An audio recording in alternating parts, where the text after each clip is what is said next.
Miniaturization of technology plus government approval plus technological advancement equals wetware. Big history threshold 10. Wetware is the idea of combining human interaction with forms of technology that can interpret and improve the daily lives of its users. Currently, there are two types of wetware: implants and wearables.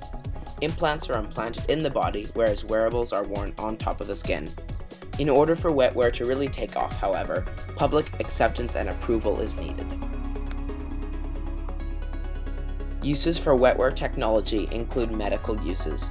This division of wetware focuses on artificial limbs using robotic technology and devices that relay the current health of the user. These are both very useful to the survivability and improved health state for the users. Other uses for wetware are communications between phones, computers, and implants. At this point, upwards of 120,000 people have had a brain implant. With advancements in wetware, this number could increase dramatically. It is possible to connect robotic limbs to a computer via Bluetooth. They can tell you if your pacemaker is running out of battery or malfunctioning. In the wetware threshold, this will become as commonplace as having a cell phone. Due to rising complexity in today's medical technology, we are getting glimpses of the wetware of the future. Science is providing people with 3D printed hearts, lungs, and artificial limbs. With these new body parts come internal wetware that monitor the patient's vitals and are more useful to the user. Brain implants today are where laser eye surgery was several decades ago. They are not risk-free and only make sense for a narrowly defined set of patients. According to some sources, brain implants will give us superpowers. Before this happens, scientists need to make brain implants last longer than a few years.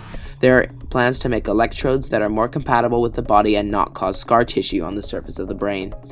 Implants could be used to provide feedback for artificial limbs or recover lost memories. Science has barely been able to scratch the surface of what could be done with brain implants. There are many concerns and problems when it comes to wetware. Issues like charging and maintenance of the devices will pose serious problems that the user will encounter. Right now, replacing a pacemaker's battery involves a complex surgery which is very expensive for the wearer. In the future, wireless charging will help wetware users charge their device, and Wi-Fi maintenance will become more effective than it is now. Wetware can do wonderful things for people, but it comes at a huge risk. The one flaw with wetware is the people that is implanted with it. When wetware is widespread, people are going to hack everything. Wetware of threshold 10 must be more secure than today's. Pacemakers that are connected to Bluetooth can be hacked quite quickly and easily. A person with malicious intent could kill a person with a pacemaker from across the world. Wetware has to have extremely good security or anyone could be a target. Getting the blue screen of death could be literal when the computer is your body. Think of when magnetic credit cards first gained traction. They were a huge success, but there were people who wanted to steal the transactions. At first, people were only hacking one card or one terminal, but as time ticked by and the methods of hacking improved, it is now possible for people to hack whole stores at a time. A recent example of this is the attack on Target. Hackers took 400,000 credit card records and stole millions of dollars. This hack was a big event, but in the future, bigger hacks will occur. Similar things will happen with wetware.